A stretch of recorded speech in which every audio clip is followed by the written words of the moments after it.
네, 여러분 반갑습니다. 울산 현대해상 이규헌입니다. 이규헌의 보험통신 208화고요.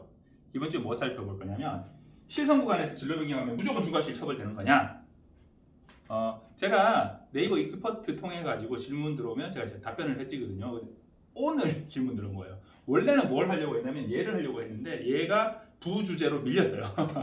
자, 제가 맨날 얘기하죠. 오늘은 좀 간단하게 할게요. 이래놓고 막 10분, 20분 했는데 오늘은 진짜 간단하게 한번 살펴볼게요. 이거 뭐 살펴볼 건 없어요. 자, 실선 구간 진로 변경에 대해서 실선이 안전표지이기 때문에 실선 구간에서 진로 변경하다가 사고가 발생하게 되면 예전에는 실선 구간 진로 변경 이래가지고 일반 점선에서 사고 나는 거에 비해서 과실 좀 더 매겨가지고 9대1 막 이렇게 적용하던 게 그 기본 과실이 기본 과실. 모든 실선 구간 진로 변경 사고는 9대1이었다. 그건 아니에요.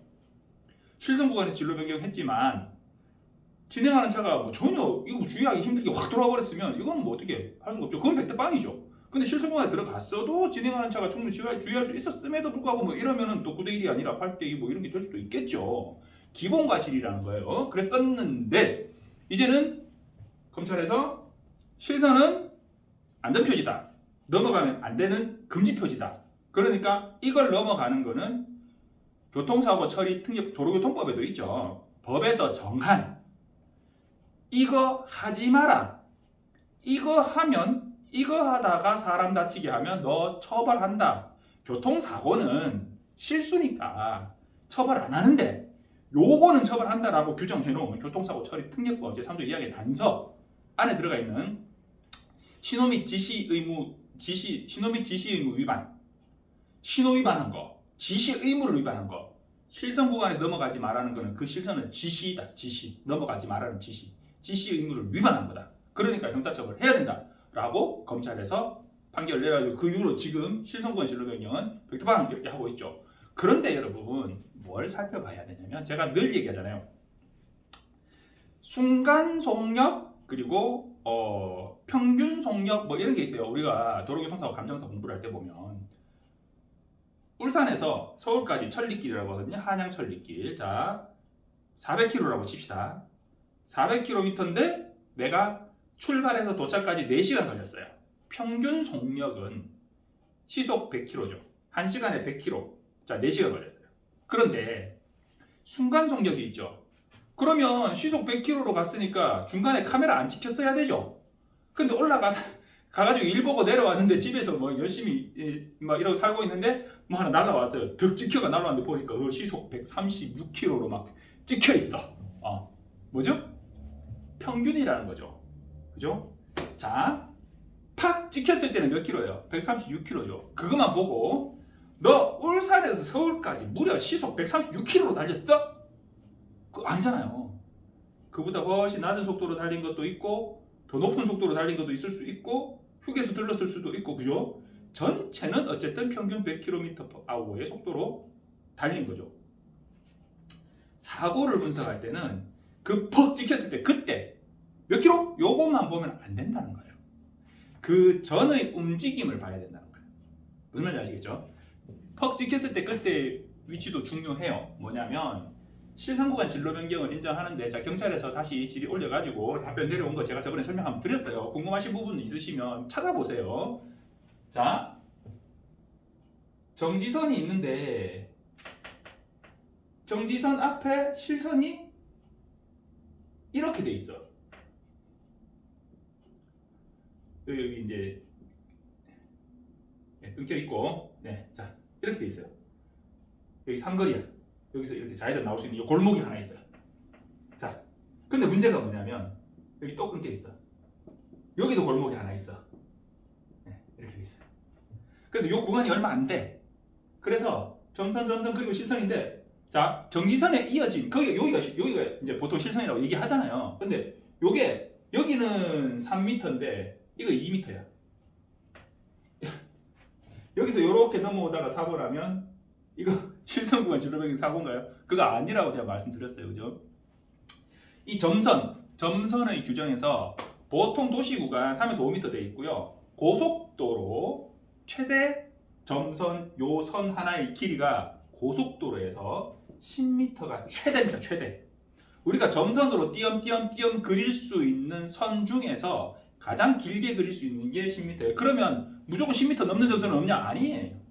뭐 공사 중이라든지 특별한 상황에 따라서 그 실선이 조금 더 그 점선이 조금 더 길게 그어져 있을 수도 있어요.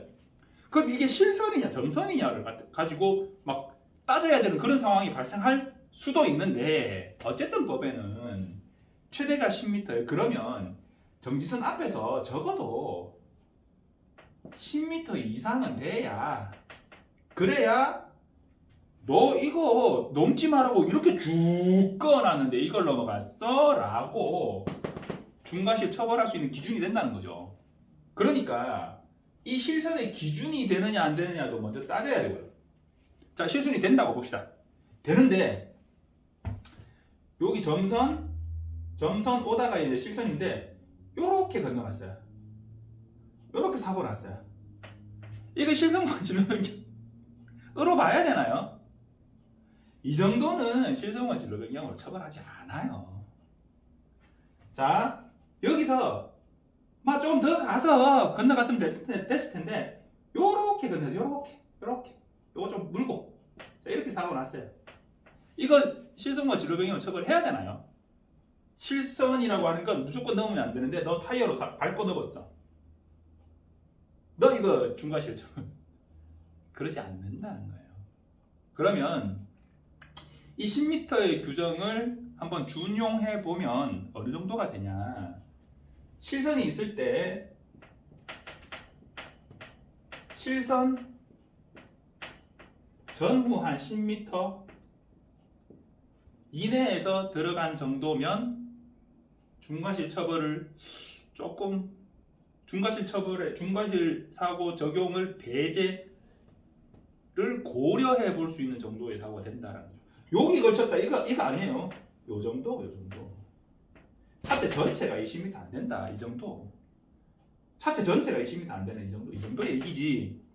요렇게 딱 걸쳐가지고 요 봐 여기는 지금 요까지 와야 10m인데 요 10m 안 되잖아. 이렇게 따지면 안 된다는 거예요. 근데 이거는 누구 생각? 제 생각. 그러면 항상 뭐가 중요하냐면 뭔가를 처리할 때는 기준이 있어야 되죠. 기준은 뭐예요? 실선 구간에서 진로 변경하면 안 된다는 거죠. 자, 제가 오늘 네이버 익스퍼트에서 질문 받은 건 뭐냐면 실선 구간이 시작되는 부분을 한 10m 넘게 갔어요. 이 차가 한 10m 정도? 이 정도 가서 차가 이렇게 들어왔어요. 근데 이 차가 여기서 깜빡이를 켜고 타이어 아니나 다를라 이 차도 깜빡이 켜지자마자 타이어가 딱 돌아가요. 깜빡이 켜면서 딱 정체 구간이에요. 앞에 차가 가고 있고 내가 가고 있는데 깜빡이 켜고 타이어 탁 돌아가는 시점이 이 영상 시작 시점에서 39에서 한 40초 정도 돼요. 돌아가는 거 딱 찍으려 하니까 제가 화면 분할까지는 굳이 안 했는데 깜빡이 켜고 딱 돌아가는 거 보고 이제 딱 정지시켰더니 분명히 39초였는데 40초 딱 돼 있더라고. 그러니까 한 40초에서 40초 요쯤이에요. 자, 40초라고 칩시다. 40초. 사고가 언제 났냐? 47초에서 났어요. 이 차는 정차했어요. 언제? 46초경에 정차했어요. 뭐냐? 차가 앞차, 뒷차 간격을 보면서 죄송한데 저 좀 들어갈게요 라고 깜빡이 켜고 들어간 게 실선부가 시작하고 깜빡이 켰어요. 그러면 안 되지. 안 되는데 켰어요. 자, 들어가는데 이 차가 제동이를 생각을 안 하고 계속 오는 거야. 핸들 틀어서 들어가서 이제 핸들 바르고 진입하려고 하는데 계속 오는 거야. 이렇게 밟았어요. 섰어. 정확하게 제가 화면 분할을 안 해서 그런데 1초 조금 안 되는 정도, 그러니까 거의 한 1초 정도. 그리고 쿵 박았어요. 박고 이 차는 사고 났네 이제 이래 된 거예요. 왜 그랬어요? 그랬더니 자율주행 모드로 해놓은 거예요. 앞에 차와의 거리가 일정 거리 이상 떨어지면 이 차를 약간 가속해서 따라 붙고 일정 거리 이상 가까워지면 제동해서 속도가 줄어드는 자율주행 모드로 해놓은 거예요. 정체 구간이니까 사고 안 나죠. 사고 날 일이 없는데 근데 얘가 들어온 거야. 그러니까 이 자율주행 모드가 들어오는 차를 인지하는 부분에서는 약간 미숙했던 것 같아요. 그런데 이 사람이 자 7초 동안 전방을 못 살핀 거예요. 깜빡이 켜고 핸들 꺾는 거를 봤으면 이제 타이어가 틀어지는 걸 봤으면 저거 들어오려네? 라고 주의를 했을 텐데 그 전부터 시야가 전방에 안 가 있었다는 얘기죠. 내비 찍고 있었대요. 자, 그러면 과연 이게 실선 구간 진로 변경한 이 차량의 실선 구간 진로 변경이 이 사고의 결정적 원인이라서 중과실 처벌을 해야 되는 사고인가요? 애매하죠. 실선 구간 진로 변경한 건 맞아요. 근데 이게 실선 구간 진로 변경 근거로 중과실 처벌을 해야 되는 건이냐? 이 차가 전방의 시야를 거의 한 8초, 7초 막 이렇게 놓친 부분은 전혀 상관이 없는 거냐? 통상적인 진로 변경에서 7대3이 나오는 이유가 제가 뭐라고 했죠? 내가 30%의 과실이 나오는 이유는 모든 운전자는 전방, 측방, 후방을 살펴가면서 사고를 내가 방지해야 될 의무를 가져요. 일부러는 내지 말라는 거지. 일부러는. 그리고 내가 주의할 수 있는 정도는 주의를 하라는 거예요. 근데 이건 주의할 수 있는 정도인데 주의를 못한 거거든. 그래서 제가 뭐라고 했냐? 상대방 보험사에서 아이고 막 이건 뭐 우리가 뭐 실손과 넘었으니까 막 그냥 막 우리가 뭐 정지했는데 와서 봐고 다 필요 없고 그냥 100% 해드릴게요. 그러면 그냥 100% 받으시고 그거 아니고 이쪽에서 막 이렇게 막 주장해가지고 이렇게 막 하면 속 시끄럽게 막 할 거 없이 좀 좋게 좀 협의해가지고 그렇게 정리를 한번 해보십시오. 그렇게 뭐 저거 뭐 더 이상 말할 수가 있나요? 자, 그래서 중요한 건 뭐예요? 자, 그리고 이렇게 생각해보죠. 이 차가 진로병에 들어오려고 하는데 이 차가 섰어요. 그래서 이 차가 또 걸쳐서 서 있었어요. 한 10초 서 있었어. 근데 내가 와서 박았어요. 그럼 누가 가해자예요? 실선권 진로병이 한 차가 가해자예요? 한 10초 서 있었는데?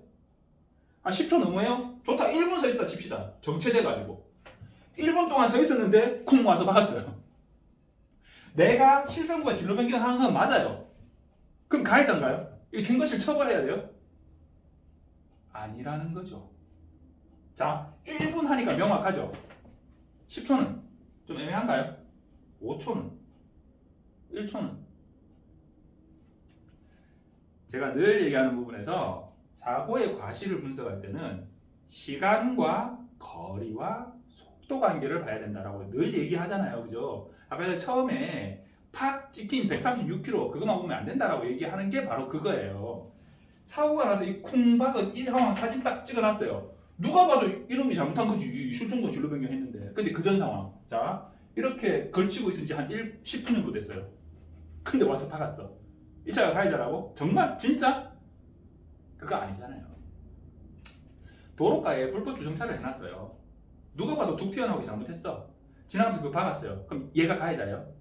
불법 주정차 해놓은 차가 가해자예요? 그러고 싶지. 심정적으로는. 그나 차를 그래야 돼. 근데 사실은 얘는 가만히 있는데 내가 가다가 박은 거잖아요. 일단은 내가 가해자고 저 차는 주정차를 잘못해놓은 과실을 부여하는 거죠. 만약에 10분 지났다면 그렇다면 이 차가 피해자입니다. 1분? 그래도 이 차가 피해자예요. 그래서 제가 묻는 거예요 지금. 10초라면, 5초라면, 1초라면 무슨 말인지 아시겠죠?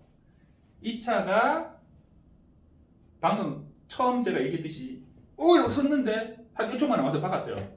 그 정도면 이 차가 잘못의 주체라고 봐야 되는 게 맞아요.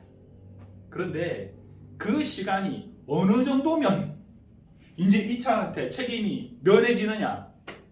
그거는 그 도로의 상황, 차량의 진행 내용 등을 살펴서 판사님이 결정할 일이지 우리는 그에 대해서 의견을 낼 뿐이에요.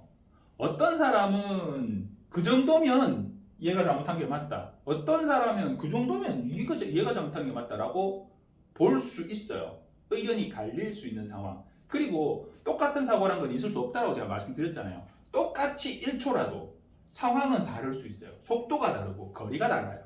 자, 그래서 실선과를 진로변경했다고 무조건 중과실 처벌이라는 거다. 저 새끼 중과실이니까 나는 합의도 봐야 되고 막 그러지 않을 수 있다. 그 얘기를 하는 거고요. 자, 타차 운전 특약에서 내 자동차 보험 아버지 차를 내가 몰았어요. 타차 운전 특약은 뭐냐면 본인 배우자까지만 돼요. 본인하고 배우자가 다른 사람 차를 잠깐 몰아다가 사고가 났어요. 그러면 내 타차 운전 특약에서 보상을 해줘요. 해주는데 아버지 차를 몰았어요. 아버지 차인데 아버지 차 혼자 운전하시게 돼 있는 거야. 근데 시골에 가지고 아버지 저 읍내 좀 갔다 올게요 이러고 이제 차를 몰고 가다가 사고가 난 거예요. 자, 타차운전 특약 적용되냐? 적용 안 돼요. 왜 안 되냐? 약관을 봐야 돼요. 보험회사는 기명 피보험자 또는 배우자가 다른 자동차를 운전 중 발생된 사고에 대해서 보상을 해준다 라고 돼 있는데, 그 다른 자동차에 다른 자동차라 함은 내 차하고 동종의 자가용차, 승용차, 1톤 화물차, 1톤 이하의 경화물, 소형 화물차, 혹은 3종 이하의 승합차, 요거는 동종의 차량으로 봐준다. 단 내 부모 혹은 집사람 차 따로 이렇게 등록해가지고 따로 보험가입도 있을 수도 있잖아요. 배우자 혹은 자녀가 소유 사용 관리하고 있는 차는 안 된다라고 돼 있어요. 그래서 아버지 차를 내가 몰고 가다가 사고 난 거는 내 차의 타차운전 특약으로 보상이 안 된다. 모든 걸 약관을 보셔야 돼요. 근데 그렇게 말씀하시지. 아니 자동차 보험 하면서 약관을 왜 다 보고 사노? 이렇게 말씀하시거든요. 누가 나한테 설명 다 해줬어야지. 자, 그런데 계약 관계에 있어서 약관을 어느 정도는 살펴보실 필요가 있어요. 그 누가 봐야 돼요? 내가 봐야 돼요. 내가 계약 당사자잖아. 근데 봐요 안 봐요? 안 보지. 안 보고 사고 난 건 내 잘못이에요. 보고 사고 나야지.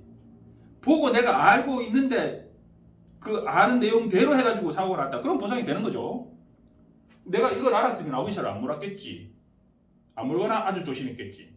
그런데 약관의 내용에 있다 이러면은 약관 그거 누가 다 보고 사는 이렇게 말씀하시거든요. 자, 여러분 형법 제 250조에 뭐라고 규정되어 있는지 아세요? 모르잖아요. 모르는데 사람 죽이면 안 된다는 건 알잖아요. 형법 제 250조가 사람을 살해한 자는 사형 무기징역 또는 5년 이하의 금고인가? 징역인가? 하여튼 처한다 이렇게 돼 있어요. 저도 배운 지가 까마득해가지고. 자, 사람을 살해하면 이렇게 처벌한다라고 돼 있어요. 누구나 상식적으로 알잖아요. 형법을 봐서 알아요? 아니죠. 상식적으로 알죠. 근데 상식적이지 않은 것들도 있잖아요. 형법이나 무슨 법에 그거 다 알아요? 다 모르잖아요. 그러면 그 상황이 닥치고 우리가 찾아보죠. 약관은 자동차 보험을 우리가 가입하면서 기본적으로 읽어봐야 되는 거지만 보통은 그냥 바쁘니까 안 읽어보고 그냥 저 내일은 얼마 하고요, 대물은 얼마 하고요, 자차는 넣고요, 빼고요, 이렇게 그냥 보험 가입하잖아요, 그죠? 거기에서 이러한 내용이 있다는 걸 모를 수도 있어요. 사람이니까. 내가 하는 거는 잘 알지만 그 이외의 것들은 내가 관심이 없으면 잘 모를 수 있죠. 그러니까 이런 얘기를 제가 이왕이면 인연 닿는 분들한테 안내를 드리는 거예요. 타차 운전 특약에서 아버지 차는 안 된다. 배우자 차는 안 된다. 우리 차는 안 된다. 제가 늘 얘기하는데 홍길동도 아니고 형을 형이라 부르지 못하고 이 얘기를 해요. 보험회사에서 가족의 범위는 위아래만 된다. 위아래. 한 칸. 할아버지도 안 돼. 아버지, 어머니, 배우자, 배우자의 부모, 자녀, 배우자의 자녀. 지원했을 수도 있잖아요. 그리고 자녀들의 배우자까지. 그러면 형제 자매는 가족 아니에요. 보험회사에서의 가족에 형, 누나, 동생은 안 들어가 있어요. 그럼 형차를 타고 가다 사고 났다? 타차 운전 특약으로 된다는 거죠. 행님아, 차 좀 빌리도 좋은 차 사가지고 와, 차를 안 빌려주노. 자, 이교훈의 보험통신입니다. 모든 게 실성구가 진로병이라고 무조건 형사처벌 되는 건 아니다. 타차 운전 특약에 아버지 차는 안 된다. 감사합니다. 또 길어진 것 같아요.